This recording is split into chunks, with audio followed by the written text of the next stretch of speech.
여러분 안녕하십니까. 뉴스데스크 제주입니다. 조금 전 8시를 기해 강풍주의보가 발효된 가운데 내일까지 강한 바람이 예상됩니다.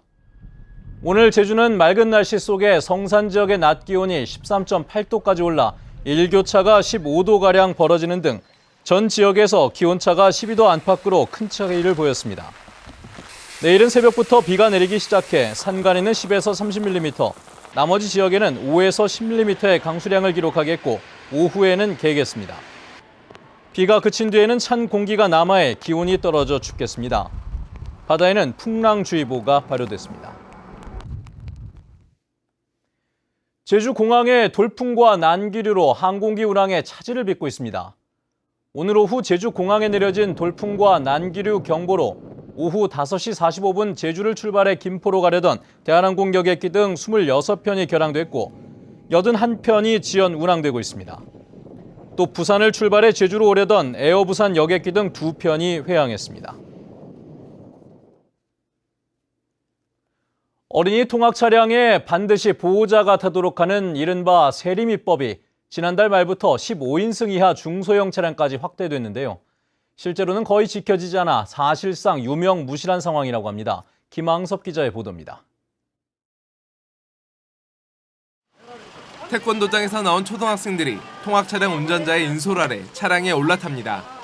차량을 운전하고 아이들의 하차를 돕는 일은 모두 운전자의 몫. 아이들의 승하차를 도울 동승자가 함께 타야 하지만 사람을 구하기가 어려워 결국 운전자가 도맡고 있습니다. 저희 같은 경우는 세 대가 있습니다. 그럼 동승자를 세 분을 구해야 되는데 차량 구하기도 너무 힘들고 동승자 못 구해서 학원 문 닫는 데도 많고요. 다른 학원도 상황은 비슷합니다. 선생님 한 명이 통학 차량에 탑승해 학생들의 승하차를 돕고 있지만 임시 방편에 불과합니다.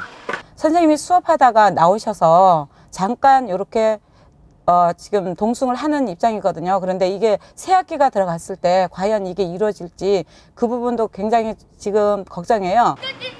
학원업계의 반발이 이어지자 경찰은 사실상 단속을 하지 않고 있습니다. 현재까지는 단속된 사례는 제주도에서는 아직 없는데요. 3월 개학기를 맞이해서 어린이 통학 차량 관련 집중 활동을 할 때 학원 차량에 대한 단속도 같이 병행해서 할 예정입니다. 이 때문에 15인승 이하 차량의 경우 동승자 탑승 의무를 면제해 주자는 개정안까지 국회에 발의된 상황. 게다가 체육시설로 분류되지 않는 합기도장 등 소규모 체육관과 지역아동센터의 경우 세리미법 적용을 받지 않아 형평성 문제까지 불거지고 있습니다. MBC 뉴스 김항섭입니다. 겨울 담금질을 끝낸 제주 유나이티드가 올 시즌 새로운 각오로 시작합니다. 공격 축구로 우승컵을 거머쥔다는 야심찬 포부와 함께 무료 관중 전면 폐지를 선언하며 마케팅 강화에도 나섭니다. 권혁태 기자입니다. 아직 눈이 남아있는 백록담을 뒤로하고 그라운드에서 구슬땀을 흘리는 선수들. 오는 22일 시작되는 아시아 챔피언스리그 조별 예선을 앞두고 마무리 훈련이 한창입니다. 지난해 리그 3위를 차지하며 6년 만에 오른 자리인 만큼 각오도 남다릅니다. 우승컵 하나는 꼭 들어올리고 싶다는 또 열망을 가지고 있기 때문에 서로 단합을 해가지고 첫 경기부터 단추를 잘 깨면은 그 이상의 결과도 챙겨올 수 있지 않을까 생각하고 있습니다. 2주 앞으로 다가온 K리그에 대한 준비도 마무리됐습니다. 외국인 선수 구성을 끝내고 선수단 규모도 늘려 강한 축구를 선보인다는 각오입니다. 작년보다 더 나은 득점력이라든지 공격력, 또 우리 또 팬 여러분들이 운동량을 찾아주신다 그러면은 정말 벤치에서 엉덩이가 붙지 않을 정도로 들썩들썩할 정도로 흥미진진하고 박진감 넘치는 경기를 할 수 있도록 하겠습니다. 경기력에 대한 기대감을 끌어올린 만큼 무료 입장권을 전면 폐지하고 연간 회원 12,000명을 모으겠다는 야심찬 목표도 세웠습니다. 제주의 팬들을 만들어보자 해서 무료 티켓도 폐지하고 유료화한 관중들에게 더 많은 베네핏을 주기 위해서 다양한 마케팅을 까도 계속 나오는 양파 같은 그런 양질의 마케팅을 준비하고 있습니다. 오는 22일 최용수 감독과 제주 출신 홍정호 선수가 뛰고 있는 중국 장수 수닝 FC와의 홈 경기로 시즌을 시작하는 제주 유나이티드. 새로운 도약을 위한 준비를 끝마친 제주 유나이티드가 올 시즌 어떤 성적을 올릴 수 있을지 관심이 모아집니다. MBC 뉴스 권혁태입니다. 오늘 새벽 0시쯤 제주시 노영동 한라수목원 사거리 부근에서 상수도관이 파열됐습니다.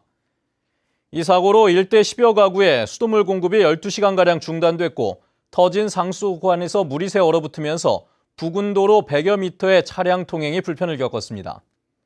제주도 상하수도 본부는 긴급 복구 작업을 실시하고 원인을 조사하고 있습니다.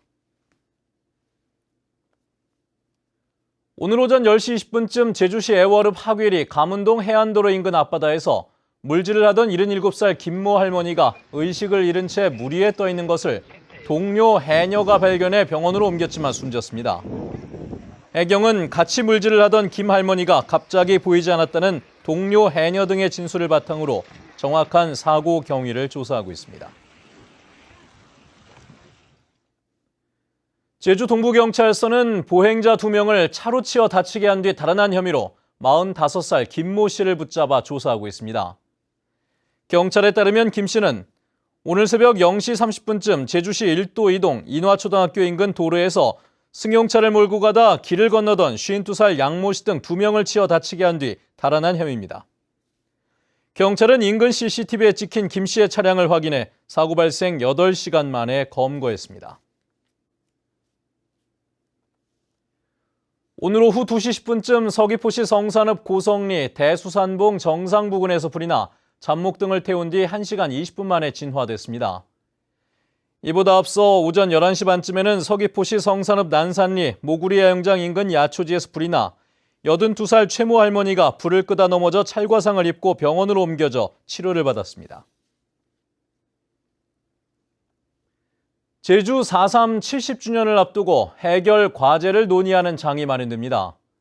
제주 4.3 70주년 기념사업위원회는 강창일, 오영훈, 위성곤 국회의원과 함께 내일 오후 국회에서 제주 4.3 70주년 우리가 해결해야 할 과제를 주제로 한 토론회를 개최합니다. 이날 토론회에서는 김상웅 전 독립기념관장의 기조 발제와 토론을 통해 제주 4.3의 과제를 구체화하고 4.3 70주년 범국민이 구성에 대한 논의도 진행될 예정입니다. 뉴스데스크 제주였습니다. 여러분 고맙습니다.